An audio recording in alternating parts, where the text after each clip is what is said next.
Good morning, students. So in today's video, we'll continue with the chapter Question of Trust. So in the previous video, we read that Horace Danby, he was a person who was 50 years old and he was unmarried and he lived with his housekeeper. So what he did was, he was a fit person, but he had hay fever attacks during the summer season.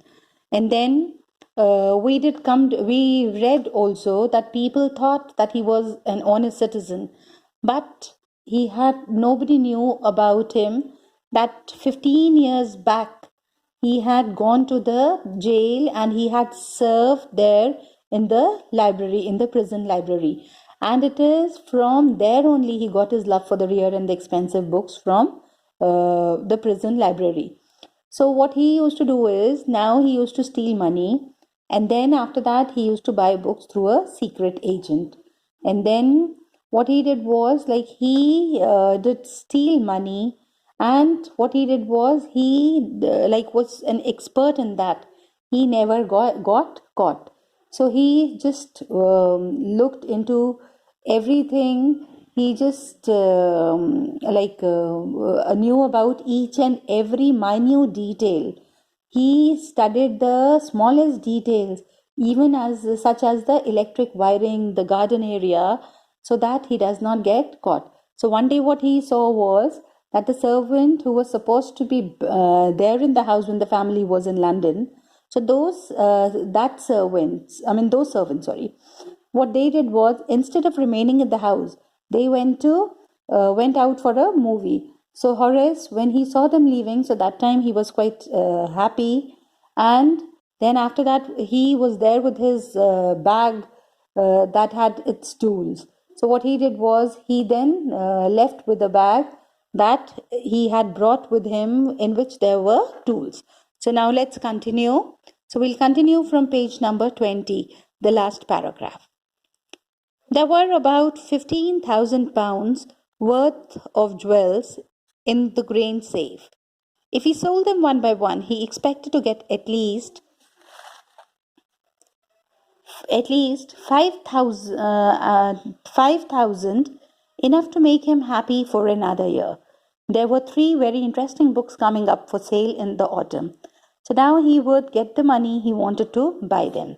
So now in this, what is given here is, it is given that when he went there, when he went to this Grange safe, so that time what he saw was that there were £15,000 worth of jewels in the Grange safe. And then after that, what he thought was, so that time he thought that if he's going to sell them, he was going to sell them one by one, so he would get at least £5,000, and that would keep him happy for another year, and he will be able to manage his finances for another year. And he was quite happy. There were 3 books that were coming up, and he wanted to read those books. He wanted to buy those books. For that, he needed money also. So he thought that this is the best opportunity for him to take away the money so that he can buy the books.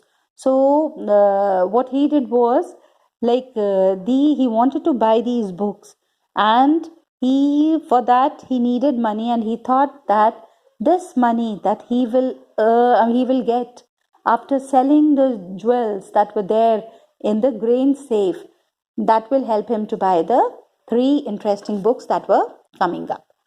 He had seen the housekeeper hang the keys to the kitchen door on a hook outside. He put on a pair of gloves, took the key, and opened the door. He was always careful not to leave any fingerprints. A small dog was lying in the kitchen. It stirred, made a noise, and moved its tail in a friendly way. "All right, Sherry," Horace said as he passed. "All you had to do to keep dogs quiet was to call them by their right names and show them love."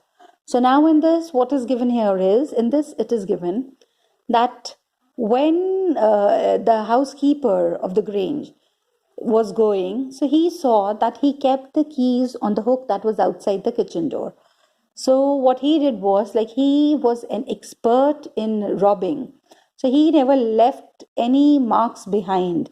So what he did was he took the keys with the gloves in his hand so that there were no fingerprints also. So he opened the door of the Grange, and he was very much careful about the fingerprints so that he does not get caught. And then after that, when he moved towards the kitchen, so that time he saw that there was a dog, and that dog did make a noise also, but it did move its tail in a very friendly way. So Horace, that time, he just called the dog Sherry, and it was the name that was there of the dog. So he said, "All right, Sherry."